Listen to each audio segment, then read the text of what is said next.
It's dawn, and war has come to the desert. Not a real war, but the most realistic aerial combat exercise in the world. It's called Red Flag. Here, dedicated professionals and the latest technology are put to the test to build teamwork, ensure readiness, and to keep the United States Air Force the best in the world. Bullseye east 12, 27,000. 31 engaging 340. Bandit, Belton, heading west. If you're interested in achieving your potential and feeling the pride of serving your country, we can point you in the right direction. Aim high, Air Force. And the only really guidance I put out there for them to consider is stop hiring middle-aged white people, especially dudes that are pilots, because honestly, we all think alike too much. And if we're going to be preaching diversity and being inclusive, then for crying out loud, let's back it up with let's make the rhetoric meet the reality. Thank you, Senator Cotton. Senator Schmidt, please. Thank you, Mr. Chairman. Good morning, General. General, do we have too many white officers in the Air Force?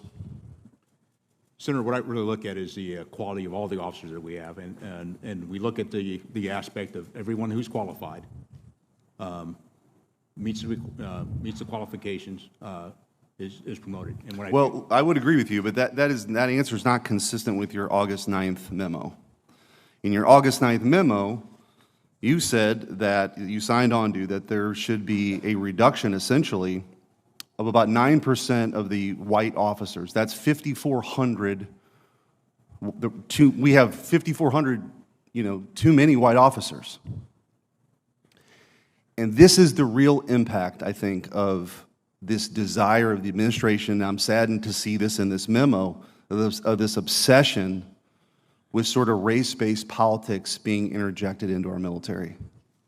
How did you come up with the percentage of 67.5% of the officers should be white? And how did you come up with 13% should be black? And how did you come up with 10% should be Asian? And how did you come up with 1.5% should be American Indian and Native Alaskan? How did you come up with 1% being Native Hawaiian or other Pacific Islander? And how did you come up with 15% of our officers should be Hispanic or Latino?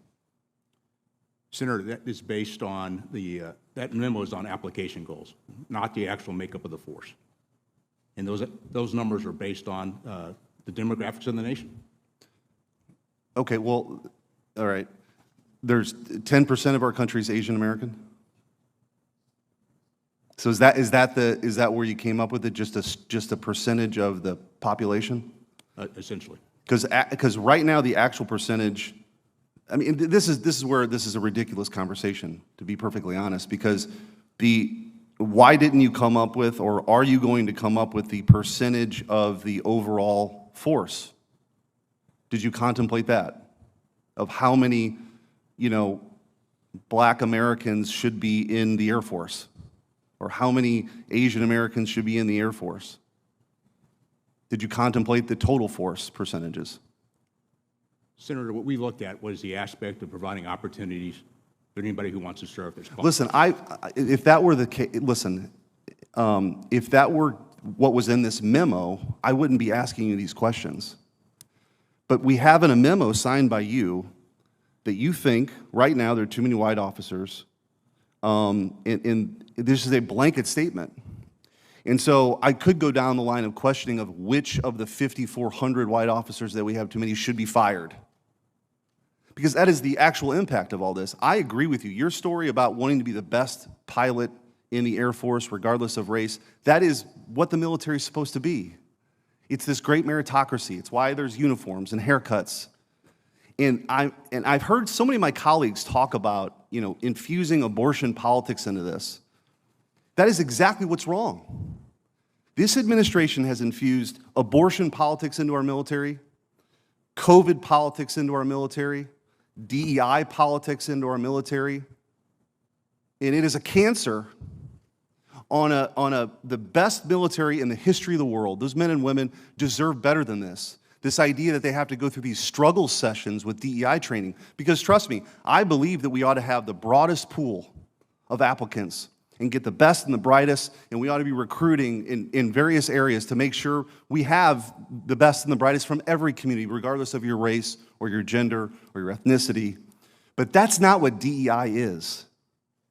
DEI is an ideology based in cultural Marxism. And somehow, some way, we ended up in a place where a general in the Air Force is advocating for racial quotas, whether it be by applicants or the number of officers or maybe the total unit. And I just think that's wrong. I think that's the wrong approach.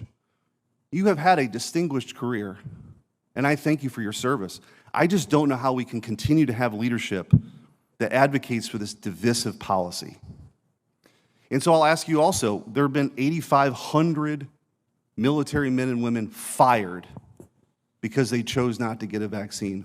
If confirmed, what would you do to go out, not just they can reapply and there's a process, to go out and recruit these folks back? What would you do to do that? What would you do to accomplish that? Senator, if confirmed, I'd provide them the opportunity to reapply. I just don't think that's good enough. I heard that from Secretary Austin. I just don't think that's good enough. We did a great disservice to this country by firing people because they made that decision. I think they ought to be reinstated with rank and back pay. I have not heard that from anybody that's come before this committee, and I'm saddened by that. I think I'm out of time, Mr. Chairman. Thank you, Senator Schmidt. Senator Duckworth, please. Thank you, Mr. Chairman. General Brown, welcome to you and your family, and congratulations on your nomination. I really enjoyed our discussion last month. I look forward to continuing to work with you on our military's readiness if you are confirmed.